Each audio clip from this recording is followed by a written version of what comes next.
Subject and predicate तुम्हाला ओळखायला येतं पेपरमध्ये. तर सब्जेक्ट म्हणजे काय आणि प्रेडिकेट म्हणजे काय, तर खूप सोपं आहे.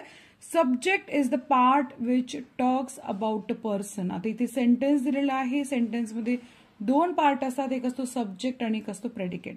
हा सब्जेक्ट काय असतो बघा, which talks about a person or thing, म्हणजे एखाद्या व्यक्तीविषयी किंवा वस्तूविषयी सुरुवात होते वाक्याची, तो असतो सब्जेक्ट, किंवा बोललं जातं तो सब्जेक्ट असतो. आणि प्रेडिकेट काय असतो, is the part which talks about the subject, आणि बाकी शिल्लक राहिलेला पार्ट जो त्या सब्जेक्ट बद्दल बोलत असतो. आता इथे एक्झाम्पल आहे, the due drops glitter in the sunshine, म्हणजे पाण्याचे हे जे थेंब असतात, दवबिंदू असतात, ते सूर्यप्रकाशामध्ये चमकतायत.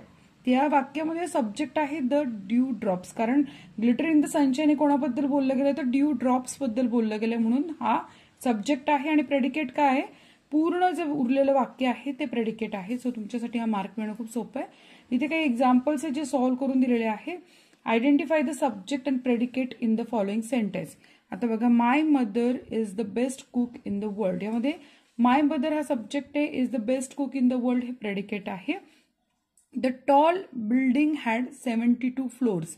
द टॉल बिल्डिंग हा सब्जेक्ट आहे आणि हॅड 72 फ्लोर्स हा प्रेडिकेट आहे.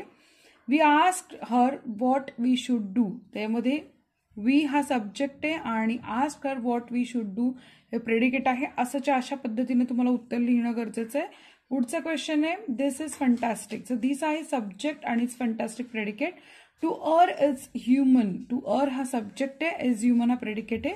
प्रॅक्टिससाठी काही क्वेश्चन दिलेले आहे, ते क्वेश्चन बघा सोडवता येतात का तुम्हाला. जर सोडवता आले तर मला कमेंट करून सांगा, नाही आलं तरी कमेंट करा, मग मी तुमची नक्की मदत करेन.